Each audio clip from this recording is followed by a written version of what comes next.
What's up everybody, welcome back to the channel. Today is the biggest Saturday of this World Cup so far. We've got both remaining quarterfinals on one card. First up, Norway takes on England in Miami with a first ever World Cup semi-final berth on the line for the Norwegians. Then later tonight in Kansas City, defending champions Argentina try to survive Switzerland after needing back-to-back comebacks just to get here. I'm going to break down both matches, team news, injuries, tactical matchups, and at the end of each match I'll give you my side pick, my total pick, and a player prop I like. Let's get into it. We start with Norway versus England.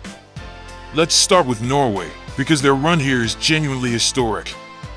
This is the first time in Norway's history they've ever reached a World Cup quarterfinal. They came through Group I behind France. They actually lost to France 4-1 in the group stage, but since then they have been relentless. They beat Côte d'Ivoire in the round of 32, and then they knocked out five-time champions Brazil in the round of 16, 2-1, thanks to a massive Erling Haaland brace in the final 11 minutes, a header in the 79th minute and a rocket in the 90th. Goalkeeper Orjan Nyland also saved a penalty from Bruno Guimaraes early in that game, which was a huge moment. Haaland is now the tournament's leading scorer with 7 goals through 5 matches, and he's scored in 4 straight games at this World Cup. The only match he didn't score in was that group stage loss to France. England, meanwhile, is chasing something they haven't done in a while, an actual deep run. This is their 11th all-time World Cup quarterfinal appearance, only behind Brazil and Germany historically. They topped their group, went through a rough patch with a scoreless draw against Ghana, then grinded past Congo DR in the round of 32, and then had maybe their best win in years, a 3-2 victory over co-host Mexico at Estadio Azteca, with Jude Bellingham scoring twice and Harry Kane converting a penalty, all while England played most of the second half down to 10 men. England has some real selection headaches heading into this one. Right back Jarell Quansah is suspended after a red card against Mexico, so that spot is up for grabs between Jed Spence and Ezri Konsa.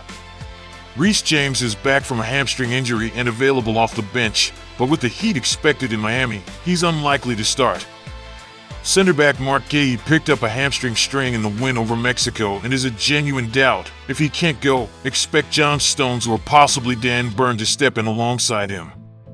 Declan Rice has been battling illness and missed a training session this week, but as of the latest reporting he's still expected to start.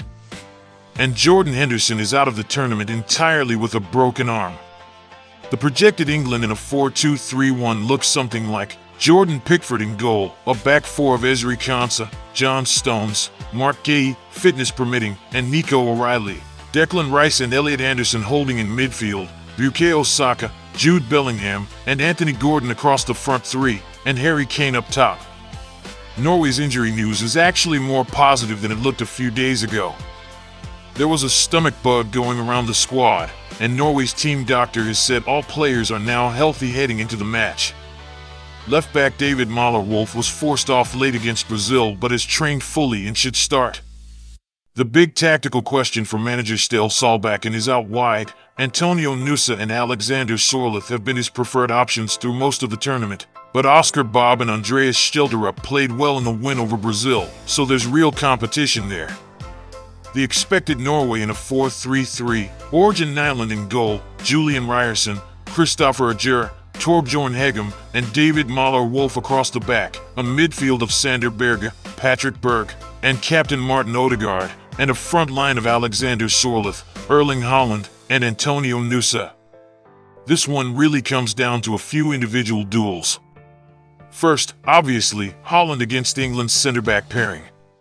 Whether it's Stones and Guéhi or Stones and Burn, England has to deal with a guy who has scored in every game except one this tournament and just put 2 goals past Brazil in the final minutes.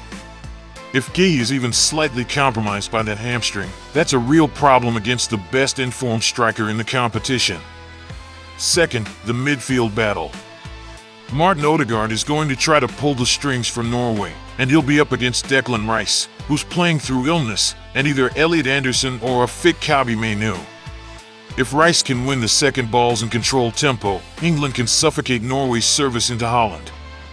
If Norway's midfield trio of Berge, Berg, and Odegaard get control, they'll create the kind of service that's been carving teams up all tournament. and third, Jude Bellingham. Both of his goals against Mexico came from him ghosting into the box from central midfield before defenders could track him. Norway's Berg and Berge are disciplined, but Bellingham at full speed making those late runs has been almost impossible to stop when he times it right, and England's midfield setup gives him license to do exactly that. Norway has scored in every single one of their 5 matches this tournament. England has failed to score only once, in that scoreless draw with Ghana. 4 of Norway's 5 matches have gone for 3+ total goals, and England's last 3 matches have all hit that mark too. This has the ingredients of a track open, goals at both ends kind of game. For my side pick, I'm going with England to win.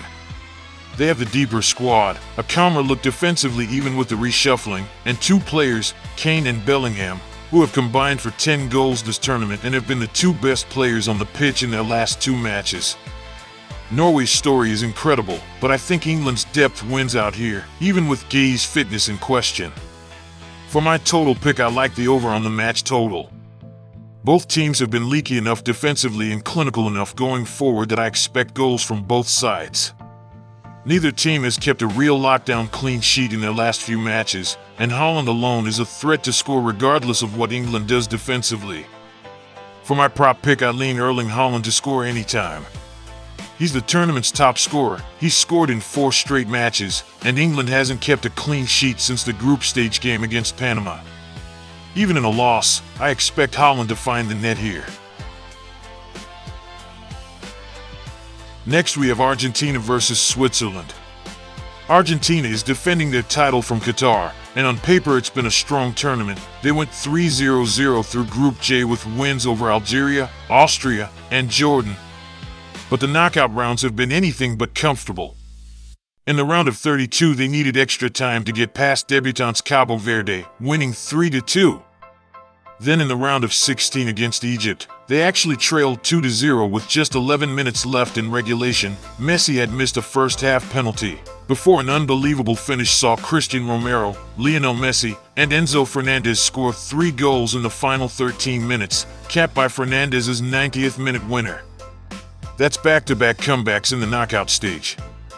Messi is the tournament's leading scorer at 8 goals, and Argentina is unbeaten in 11 straight World Cup matches going back to their tournament opening loss to Saudi Arabia in 2022. Switzerland's path here has been very different, much quieter, much more defensively disciplined. They beat Algeria comfortably 2-0 in the round of 32, then went scoreless through 120 minutes against a dangerous Colombia side in the round of 16 before winning on penalties, with goalkeeper Gregor Kobel making a huge stop in regulation and Switzerland's takers converting in the shootout. This is Switzerland's first World Cup quarterfinal since they hosted the tournament back in 1954. Argentina, as of the latest reporting, has no injury concerns. Manager Lionel Scaloni has a fully fit squad to choose from. The main selection question is up front. Julian Alvarez is dealing with the aftereffects of an ankle issue and isn't quite right physically, which opens the door for Lautaro Martinez to start instead, especially given the impact he had off the bench last time out, setting up Fernandez's winner against Egypt. There's also a left-back battle between Nicolas Tagliafico and Facundo Medina, with Tagliafico the current favorite to keep his place. Cristian Romero is fully available and expected to start alongside Lisandro Martinez in central defense. The projected Argentina in a 4-1-3-2 or similar shape, Emiliano Martinez in goal, a back 4 of Nahuel Molina, Cristian Romero, Lisandro Martinez, and Nicolas Tagliafico. Leandro Paredes anchoring in front of the defense, Rodrigo de Paul, Alexis Mac Allister, and Enzo Fernandez across midfield, and Lionel Messi paired with Lautaro Martinez up top. Switzerland has more to worry about. Their breakout attacking midfielder this tournament, Johan Manzambi, is a major doubt with a knee injury. He'd forced his way into the starting lineup and scored 3 goals before getting hurt, and he hadn't trained as of the last update. If he's out, AC Milan's Arden Jashari, who deputized against Colombia, is the likely replacement. Michel Aebischer is also dealing with a muscle issue and could be unavailable again, and Luca Jaquez is being assessed for a similar problem. On a more positive note, there's a case for Ruben Vargas getting a start out wide after scoring the winning penalty in the shootout win over Colombia. The expected Switzerland in a 4-3-3, Gregor Kobel in goal, Sylvan Widmer or Dennis Zakaria, Nico Elvedi, Manuel Akanji, and Ricardo Rodriguez or Moro Muhim across the back, Granit Xhaka, Remo Freuler, and Djibril Sow in midfield, and a front line built around Breel Embolo up top with Vargas and Dan Doy or Zeki Amdouni on the wings. The central battle here is Switzerland's defensive midfield pairing against Argentina's attacking midfield. If Freuler and Zakaria, or Sow, depending on the exact setup, can limit Alexis Mac Allister and Enzo Fernandez, Switzerland stays in this. Mac Allister has been a driving force in this tournament, and Fernandez just scored the winner against Egypt. Cut off their supply and Argentina's attack gets a lot less dangerous. Then there's the goalkeeper matchup, which could genuinely decide this. Emiliano Martinez has been Argentina's most consistent performer through 5 matches, coming up big when the defense got exposed against both Cabo Verde and Egypt. Gregor Kobel saved a penalty in the shootout win over Colombia and made a huge stop in regulation to deny a golden chance. In a game that could easily be decided by 1 goal, both keepers are live to be the difference maker. Tactically, it's also worth noting Scaloni has generally set Argentina up with 4 central midfielders and asked his fullbacks to provide the width, which can leave them unbalanced in possession and exposed on the counter. That's exactly how both Cabo Verde and Egypt found space down the channels against them. Switzerland, a team that thrives on structure and direct transitions, could be well suited to exploit that same weakness. Argentina has won all 5 matches at this tournament, but they've needed comebacks in both knockout games so far. This is not a team steamrolling opponents right now, despite the man advantage they have with Messi. Switzerland has not lost in regulation at this tournament at all. Their only real setback was going out on penalties against nobody, because they haven't been eliminated yet. Since a Nations League loss to Spain back in November 2024, Switzerland has lost just 1 match in 19 games. This is a much tougher out than their underdog tag suggests. For my side pick, I like Argentina to win. I think the attacking talent gap is real. Messi at 8 goals, a fully healthy squad, and the psychological edge of pulling off 2 escape acts in a row. That said, I want to flag this isn't a blowout pick. Switzerland's defensive structure with Kobel behind it is legitimate, and if Manzambi is out, I actually think that helps Argentina's case even more, since it removes Switzerland's best attacking outlet. For my total pick, I'm leaning under here, which is the opposite lean from the first match. Switzerland has been the most defensively disciplined team left in this bracket, 1 goal scored total across their last 2 knockout matches, and Argentina's attack, while talented, has looked disjointed for large stretches against lesser opposition before catching fire late. I think this is a tighter, lower scoring, potentially even a 1-goal margin game. For my prop pick, my play is Lionel Messi to score anytime. He's the tournament's top scorer. He's been directly involved in Argentina's last 2 knockout stage turnarounds, and even in a lower scoring, grindier match, he's the one player most likely to create something out of nothing. I also like this paired with the idea that Switzerland's low defensive scoring line for opponents will be tested by the single best attacker remaining in the tournament. 2 very different kinds of quarterfinals today, an open, high-event game in Miami, and what I think is going to be a much tighter, more tactical battle in Kansas City. Winners of these 2 matches meet in the semi-final, so today genuinely shapes the rest of the tournament. If you found this breakdown useful, drop a like, subscribe if you're new here. I'll be back with a full recap and the semi-final preview once these results are in. As always, these are just my opinions, not financial advice, and please gamble responsibly. See you next time.